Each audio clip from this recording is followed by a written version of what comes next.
Remember when we mixed all those great greens using our yellows and blues? Well, we're going to do the same thing and refer back to our recipes to draw this leaf. It seems like a simple green leaf, but don't you dare reach for your green pencil first. We'll be using our 2 yellows and 2 blues instead. I've included a leaf reference photo and created a line drawing from the leaf showing all the veins. You've got both of those in your class materials. Remember to transfer that line drawing directly onto your drawing paper with colored pencil and create a little bit of a value study. We want to see the overall shading of the leaf and the shading that happens between the bumps. I don't want you to get mixed up about what's color and what's shadow. If you do it in black and white first, you'll always know. I'd like to show you first how to use a new technique of embossed lines. This is going to be a way to save the veins of the leaf as we add the blues and yellows for color. With our line drawing, we'll start with a hard ivory pencil. I'm using a polychromos for this. Using your line drawing as a reference, you're going to start adding in these veins. It's a hard pressure, maybe a 4. You may hear your pencil point pop right off. You want to be careful as you add in these lines, and I'll show you what I mean with a graphite pencil. If I were drawing these dark, they would start thick and get thinner toward the end. I don't want to create a strong skeleton with heavy veins. So remember, pressure at the base, lighter at the end. That's what I'm doing with this almost invisible ivory pencil. It's going to give me some structure that I can hang this leaf on. What this will do is reserve those lines that are the veins on the leaf. Often on a leaf, veins are lighter than the body of the leaf. And as you can see, as I add color over those embossed lines, they stay light while my color gets darker. And in fact, the darker my color gets, the brighter those veins will stay. I'm using a green pencil, but that doesn't mean that you will be. I just want you to see what happens with those embossed lines. Now we've got to choose colors for our leaf. If I go back to my color recipe card, I can see that this is the color combination closest to my leaf. I see a little bit more warmth in parts of the leaf, a little more yellow. I see a little bit of variation in tone, but this is where I'll start. I'm going to be using a violet blue and a green yellow. For this project, I'll be using Prismacolor pencils. I used polychromos on the last one, but I want you to see either one will work. So let's get started. Now I've already started layering the color for this leaf. On this half, I've brought it up pretty far. On this half, I've only used a green yellow and a violet blue. So let's continue with this. I want to show you the pencil stroke that I'm using. Unlike the pear that had to get to a rich dark color, I want these pencil strokes to be more like little brush strokes. I'm starting near the veins. It's easy to see where they are because I embossed them. And I'm just using that eyelash stroke to feather in color toward the other side. I'm creating a shadow with every pencil stroke. On a leaf, all of the texture happens between the veins. The veins are like the skeleton of the leaf. They're definitely the toughest part. So there's nothing random about the placement of bumps on a leaf. It all happens between the veins. I'm using my nice violet blue first so that I get an idea of form. Remember, that's how light hits my subject. I want to have a good idea of where the lights and darks are happening. I have a little fold in my leaf right here, so I've got a little bit more of a dark area. It's really important to use that 1 to 1.5 pressure. really light. It'll build the color smoothly and evenly. Let me show you what happens if you press too hard. I have the same number of layers here that I have here. I can see all the veins that I impressed, but it already looks mucky and heavy. I don't have much more room to work. Prismacolors are soft and waxy, and they fill that paper tooth way too fast. So we're going to stick with our light pressure. I'm changing now to my yellow so I can start turning that blue to green. It'll happen pretty quickly.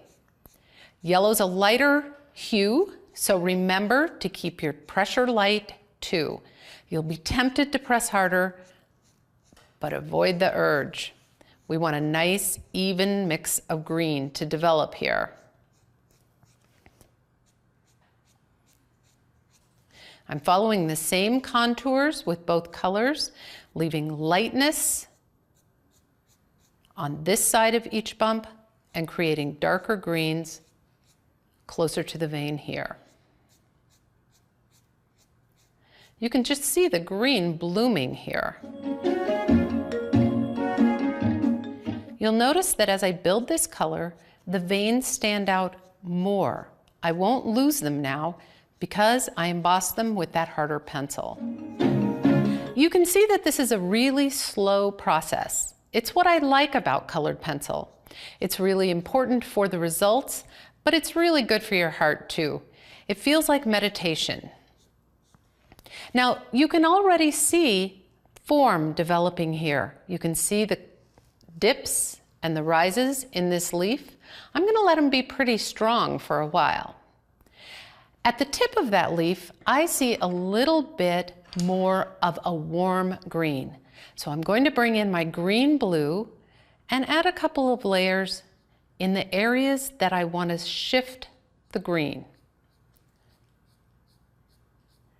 Remember, I'm using blues and yellows. It doesn't matter if I bring in different ones. I think I'll bring in some of my orange yellow too to further enhance that lime green like we had on the pear. I'm using it super lightly and just glazing through in the hottest areas, which are the brightest areas of this leaf. I don't have to put a layer on everything every time. I'll go back to my violet blue now and start deepening the green. I'm never adding more pressure in this case, and I'm still using those soft little flick of the wrist brush strokes. You'll notice that I'm not scribbling back and forth because I would lose these transitions between dark and highlight that I want to keep really soft. My color's getting darker. I'm liking my greens. So I'll just keep going for a while, layer by layer by layer. I'm going to add a few little darks right where the leaf meets that center vein. I think it'll help plunge the leaf tissue right down to that vein. Yeah, I like that look. I want to keep my veins nice and thin. It's tempting to make them wider and wider, but I really want them to not be prominent, just to be there. There's always a challenge when you're drawing something like this, because overall, I have a little bit of a dip in the whole leaf surface here, and then I have bumps coming up to it. So remember to go large to small. It's the overall shape of the leaf that will always trump the smaller parts. I'm going back to my yellow now so that my blue isn't too prominent. I just want to be creating a nice deep green. This is just one leaf. You can imagine that when I'm drawing a whole branch, this could take quite a bit of time. You can see that this process goes slowly, but that doesn't bother me. Colored pencil is a slow medium, and I really enjoy having my heart rate smoothed out for a while. I'm pretty happy with the way the green is developing, but as you can see, it's more saturated here. I'm going to work just with the blues for a minute and see if I can't get more green. I'll glaze through the yellow areas, taking out some of that brightness with my blues. You can see them, you can see the yellow parts turning green.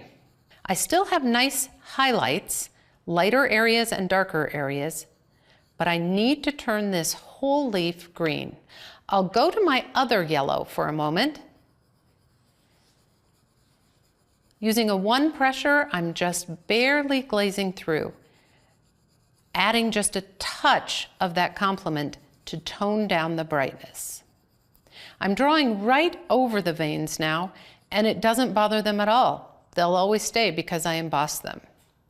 I'm back to my darker blue, and I'll do the same thing. Now, the color on this side of the leaf is starting to build up to the color on the other side. I'm going to need to add some shadows that aren't just more blue. So I want to think about what would be the best shading color for a green. I want to bring in some of the complement. I'm going to choose a violet. It has the blue that's in the green, but the red that is the complement of the green. So I'll get a nice pop of dark. Now here's an interesting point. I'm using a polychromos pencil right over my wax-based Prismacolor. You can always put wax-based pencil over oil-based pencil because it's stickier and heavier. But if you've been working in this light-handed way, you can mix the two brands all day long. I like the precision of the polychromos for this little fine touch of darkness that I want to get. But I could do the same thing with a Prismacolor.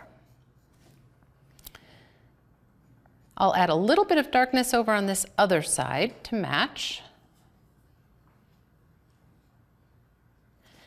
And now I have something new to show you.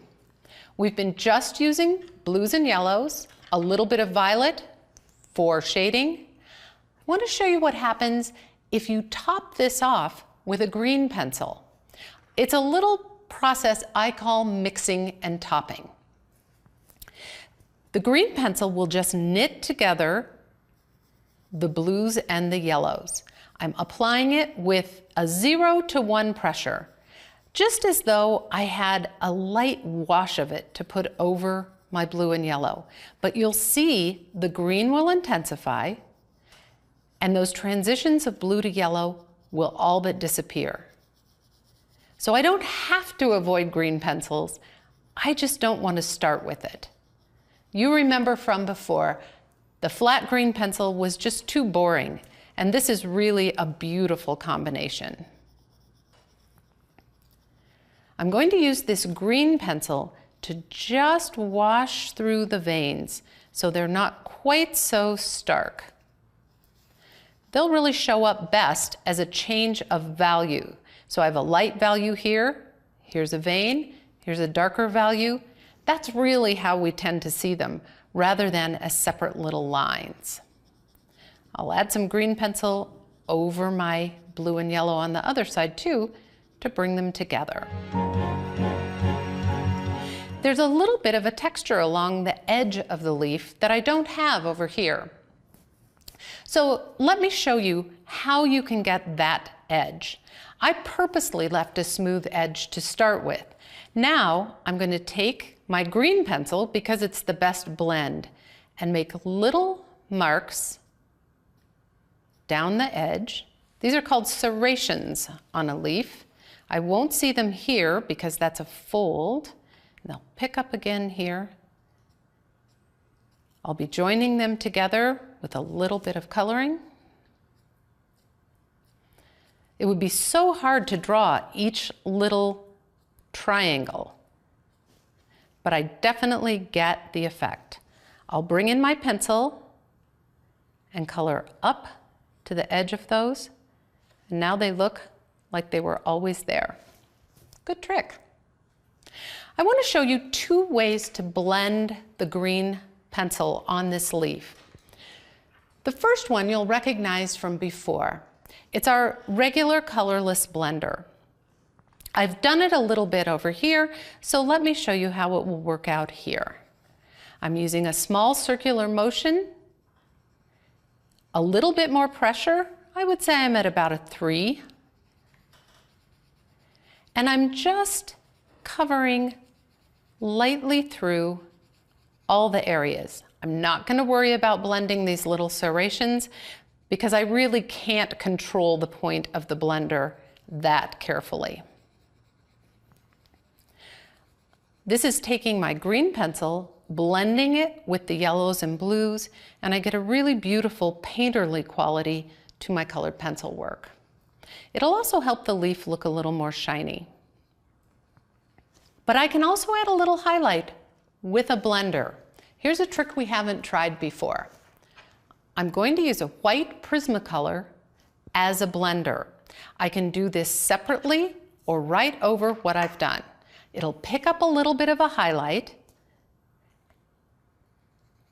and polish up my leaf. You heard the point pop there. So where I blend, I'm pressing now with my white pencil, and where I blend with white, I'm actually adding a little bit of white to the color. Can you see those highlights coming up? You don't have to do any of this, but it's kind of fun to have options when you're wanting a certain finish on a project. So I can blend right over where I've blended with the other pencil, and I can blend in new areas as well. It's a great way to make a secondary highlight where you haven't used the white of the paper as the highlight. I'm going to blend a little bit more with my colorless blender in some of these darks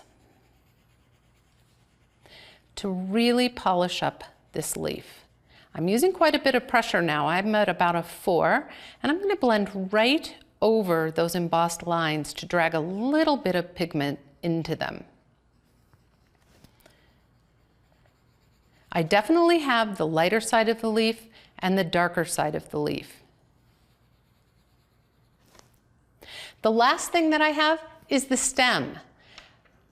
This time, it's such a tiny area, we won't mix the brown from 3 colors like we did before. This time I'm going to use a brown pencil for this stem. It's so little, it would be tough to mix from many colors. But I really never want any part of my drawing to just be one color. So I'll mix in a little bit of my green. After all, it's a green leaf, it would have some green in the stem. And I'll mix in a little bit of my violet. That was my shading color, and that will help to attach the stem to the leaf. That's a concept called color harmony. Anything in a plant, any color that you see in a stem, a branch, or a root, started with the seed. So you can't have a color that isn't throughout the plant. That makes a nice dark little stem, but it's almost too dark. I'm going to add a little bit more shadow right where it attaches to the leaf to hook it all together. And now it's time for me to step back. When you think you're finished, sometimes you are, sometimes you've gone too far. But I want to get an idea of if this leaf looks realistic enough. There are still things that I can do. If I've lost a highlight, and I feel like I have on this side a little bit, I can lift it back out with my putty. The erasers will just smear the colored pencil at this point, but I can always go back and dab with the putty. You can see the green coming up onto it, and I can lift a little highlight.